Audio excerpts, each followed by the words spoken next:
Hello നമസ്കാരം. ഞാൻ ഒരു വീഡിയോ കാണിച്ചു തരാവേ.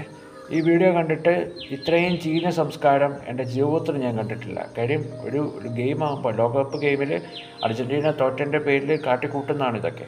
കാര്യം എന്ന് വെച്ചാൽ ഞാൻ ഒരു കടുത്ത അർജൻറ്റീന ഫാനാണ്, ഒരു മെസ്സി ഫാനാണ്. പക്ഷേ എന്താണെന്ന് വെച്ച് കഴിഞ്ഞാൽ ഇത്രയും ചീഞ്ഞ രീതിയിലുള്ള സംസ്കാരം നമ്മൾ കണ്ടിട്ടില്ല. കാര്യം എന്ന് വെച്ചാൽ നമ്മളെന്നല്ല, വേറെ ആരും ചെയ്യത്തില്ല. കാര്യം ഇവരുടെ ഉദ്ദേശം സ്പെയിൻ ജയിക്കുക എന്നുള്ളതല്ല, അർജൻറ്റീനയെ തോൽപ്പിക്കുക അല്ലെങ്കിൽ മെസ്സിനെ തോൽപ്പിക്കുക എന്നുള്ളതായിരുന്നു ഇവരുടെ ഉദ്ദേശം. കാര്യം അത് നടന്നു കിട്ടിയപ്പോഴത്തേക്കാണ് ഇവരുടെ ടീമിനൊന്നും എത്താൻ പറ്റില്ല. അത് ഏതൊക്കെ ടീമാണെന്ന് നിങ്ങൾക്ക് അറിയാമായിരിക്കും, ഞാൻ പറയുന്നില്ല. ഇവരുടെ ടീമിനൊന്നും എത്താൻ പറ്റിയില്ല. അതുകൊണ്ട് അർജൻറ്റീന കിട്ടണ്ട, മെസ്സി കിട്ടണ്ട, മെസ്സിക്ക് കപ്പ് കിട്ടണ്ട, ഇങ്ങനെയൊക്കെ ഒരു തോട്ടാണ്. ആക്ച്വലി എന്നാന്ന് വെച്ച് കഴിഞ്ഞാൽ ഉണ്ടല്ലോ, ഇവർക്ക് ഉൾപ്പെടെയുള്ളവർക്കറിയാം മെസ്സിയോ അർജൻറ്റീനയോ ഈ പ്രാവശ്യം ലോകകപ്പ് കിട്ടുകയാണെങ്കിൽ അടുപ്പിച്ച് 2 വട്ടം കിട്ടും. ഇൻസ്റ്റ ഉൾപ്പെടെ കത്തുമെന്ന് അവർക്കറിയാം. പക്ഷേ അവർക്ക് തെറ്റി. കാര്യം എന്താണെന്ന് വെച്ച് കഴിഞ്ഞാൽ ഇപ്പം മെസ്സി തോറ്റപ്പോഴാണ് ശരിക്കും ഇൻസ്റ്റ കത്താൻ തുടങ്ങിയത്. ഏറ്റവും കൂടുതൽ ആളുകൾ മെസ്സിനെ ഇഷ്ടപ്പെടുന്ന ആളുകൾ മെസ്സിനെ സപ്പോർട്ട് ചെയ്തുകൊണ്ട്, അർജൻറ്റീന ടീമിനെ സപ്പോർട്ട് ചെയ്തുകൊണ്ട് ഒക്കെ ഇങ്ങനെ മുന്നോട്ട് വന്നിട്ട് നമ്മളോട് പറയുമ്പോൾ, ഇപ്പോൾ സ്പെയിനിൻ്റെയൊക്കെ ഒരു അഡ്വർടൈസ്മെൻറ്റ് പോലും ഞാൻ കാണുന്നില്ല. ഫുൾ ടൈം ഗോഡ് എന്നൊക്കെ പറഞ്ഞിട്ട് മെസ്സിനെ പ്രൈസ് ചെയ്യുന്ന, അർജൻറ്റീന ടീമിനെ പ്രൈസ് ചെയ്യുന്ന, നിങ്ങൾ ആരൊക്കെ എന്തൊക്കെ സംഭവിച്ചാലും ഞങ്ങൾ നിങ്ങളോടൊപ്പം ഉണ്ടെന്ന് പറയുന്ന ഒരു സപ്പോർട്ടുണ്ടല്ലോ. ഇത്രയും സപ്പോർട്ട് മെസ്സിയുടെയൊക്കെ ഫോളോവേഴ്സ് ചേർത്തിട്ട് അത് കീർന്ന് കാണും. ഭയങ്കരമായിട്ട് മെസ്സിക്കൊക്കെ ഫോളോവേഴ്സ് കയറാറ്.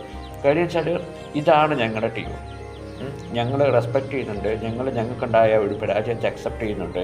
സ്പെയിനിൻ്റെ കളി അടിപൊളിയായിരുന്നു. സ്പെയിൻ അർജൻറ്റീനയ്ക്ക് ഒരു ഗോൾ പോലും അടിക്കാൻ പറ്റില്ല എന്ന് പറയുമ്പോൾ തന്നെ തിരിച്ച് സ്പെയിനും അടിക്കാൻ പറ്റിയിട്ടില്ല. അങ്ങനെ ഒരു പ്രശ്നം കൂടെ ഉണ്ട്. പിന്നെ ഞങ്ങൾ അന്ന് വന്നു. ഇനി മെസ്സി ലോകകപ്പ് നിർത്തിപ്പോയെന്ന് വിചാരിക്കാം, ആ കളിയിൽ നിന്ന് മെസ്സി റിട്ടയർമെൻറ്റ് പ്രഖ്യാപിക്കുകയാണ്, മെസ്സി കൂടെ ഇല്ലെന്ന് പറഞ്ഞു കഴിഞ്ഞാൽ ഞങ്ങൾ അർജൻറ്റീന തന്നെയായിരിക്കും അന്ന് വന്നു. കാര്യം അത് മറഡോണ പോലെയുള്ള, ഇപ്പം മെസ്സിയെ പോലെയുള്ള ആളുകളൊക്കെ ഉണ്ടാക്കി വെച്ചൊരു ആരവമുണ്ടല്ലോ, അത് അനുഭവിച്ച് തന്നെ വന്നതാണ് ഞങ്ങളെല്ലാവരും. അതുകൊണ്ട് ആ വെളുത്ത കുപ്പായത്തിലെ നീല വര കാണുമ്പോൾ കിട്ടുന്ന ഒരു ആവേശം ഉണ്ടല്ലോ, അത് ഞങ്ങൾക്ക് അന്ന് ഒന്നും ഇങ്ങനെ തന്നെയായിരിക്കും. അതിനകത്ത് ഒരു മാറ്റവും വരില്ല. അർജൻറ്റീന ജയിച്ചാലും അർജൻറ്റീന തോറ്റാലും ഞങ്ങളുടെ ടീമിനൊപ്പം തന്നെയായിരിക്കും. നിങ്ങൾ വിചാരിക്കുന്ന പോലെ കുറേ അർജൻറ്റീന ഫാൻസ് അതിനകത്തൊന്ന് ചാടിപ്പോകുന്നൊക്കെ വിചാരിക്കുന്നുണ്ടാവും. വെറുതെ തോന്നലാണ്. പുള്ളിക്ക് ആരാധകർ കൂടിയിട്ടുള്ളൂ, ടീമിന് ആരാധകർ കൂടിയിട്ടുള്ളൂ. പുള്ളിക്ക് മനസ്സിലായി കുറേ ആളുകൾ പുള്ളിയുടെ കൂടെ ഉണ്ട്. പുള്ളിയുടെ ഏറ്റവും മോശപ്പെട്ട ഈ സമയത്ത് പുള്ളി വിചാരിക്കുകയാണെങ്കിൽ എൻ്റെ ഏറ്റവും മോശപ്പെട്ട സമയമാണെന്ന് വിചാരിക്കുകയാണെങ്കിൽ ആ മോശപ്പെട്ട സമയത്ത് ഞങ്ങളെല്ലാം കൂടെ കാണും. എത്രയോ കാലങ്ങൾ ദൂരം അല്ലേ, അമേരിക്കയിൽ നടക്കുന്ന ഒരു മത്സരത്തിൽ കേരളത്തിലിരിക്കുന്ന ഞങ്ങളെപ്പോലുള്ള 100 കണക്കിന് ആളുകൾക്ക് മെസ്സി കരയുന്ന, അല്ലെങ്കിൽ മെസ്സിയുടെ കണ്ണിൽ നിന്ന് കണ്ണുനീര് വാറുന്ന ഒരു ചിത്രം, ഒരു വീഡിയോ ഇങ്ങനെ ടി വിയിൽ വരുമ്പോൾ ഞങ്ങൾ ഇങ്ങേ അറ്റത്തിൽ